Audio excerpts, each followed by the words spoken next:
Hello, I'm Troy Gilbertson. I'd like to talk to you about the quality tools. So we have 6 quality tools that are used in problem solving. They help identify causes, solutions, and may improve the process within your system. First of the quality tools I will talk about is the cause and effect, or the fishbone diagram. Second, the 5 whys, the relationship diagram, tree diagram, and the affinity diagram. And then last we have the matrix diagram. So with the fishbone or cause and effect diagram, there's 6 categories of potential major causes in this diagram. It's used as a discussion tool to help understand how to improve the process within a system. This is created by Kairo Ishikawa, and it's a visual tool to help identify causes of a problem. As you can see here, I have the measurement, poor monitoring, no data being collected, material, supplies out, wrong mixture of parts per million, not following directions.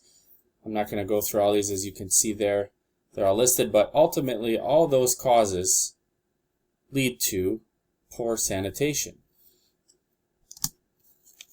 Next we have the 5 whys.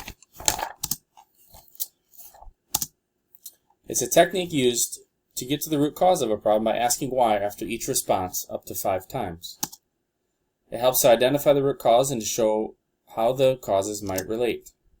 The steps that are involved: you want to describe the problem, ask why, and if there's no root cause identified, you ask why again. And you continue to ask why until you define a root cause of the problem. Why is the equipment dirty? This is my example for a meat processing facility.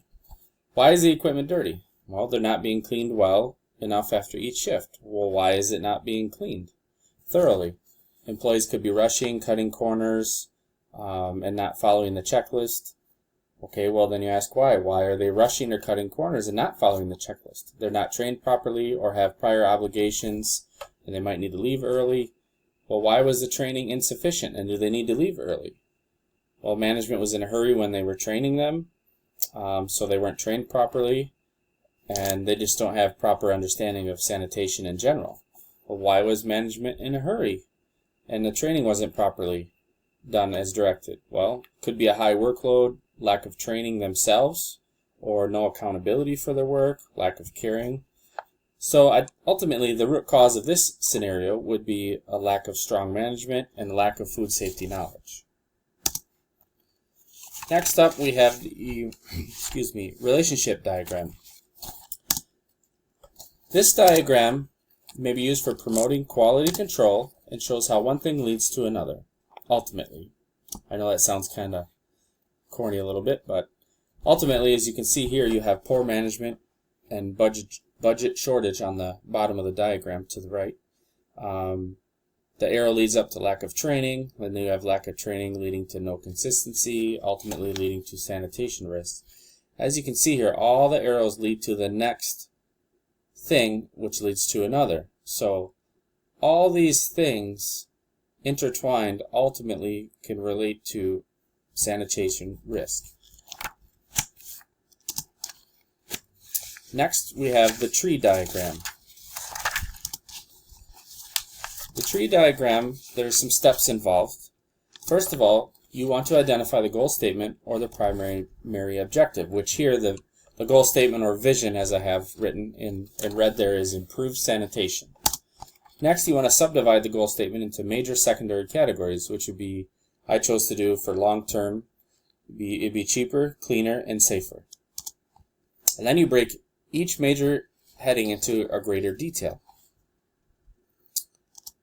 and review the diagram for logic and completeness. So as you can see here, as I have cheaper at the top, yearly it would be supplies used, reduce the cost of failures. You would measure it by the cost percentage, and then you have your target that you want to achieve a 50% reduction in supplies being used. And as you go down the list, you can see that, cleaner, equipment clean. If it's cleaner, it leads to less cleaning hours, and my target would be a 50% reduction. Same thing with the safer category. I have no cross-contamination, which could lead to reduce in recalls that you have. And this I had 100% reduction because, recalls aren't very a great thing. You could lead to, somebody getting ill, possibly resulting in death, things like that. So ultimately with a tree diagram, it's kind of a neat diagram to show, things that you want to do to improve your sanitation, and it gives you them goals to meet. It's very useful in designing new products or services, and it also can be used to identify the root causes of problems. Next, we have the affinity diagram. This diagram is defined as a tool to help facilitate consideration and organization of a group of ideas about an issue by team through the consensus decision. Team members take turns writing ideas on separate pieces of paper, and then they gather those ideas and place them into groups. As defined in our text, it says it was used to organize verbal information into a visual pattern.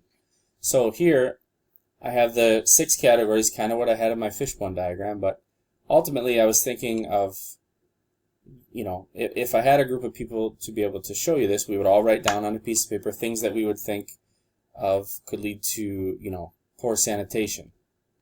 And ultimately we would put those into groups, as I have here with the environment. We would put in there which one we think would be under the environment category, which one would be under measurement and methods, and so on. So ultimately, it's a great tool to just put your thoughts on paper, and then as a group you would organize them and put them into categories like this.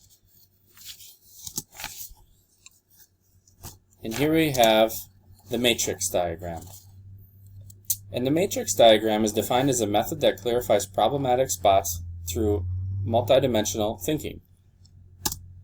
It's used to organize data, set priorities, and guide your decisions.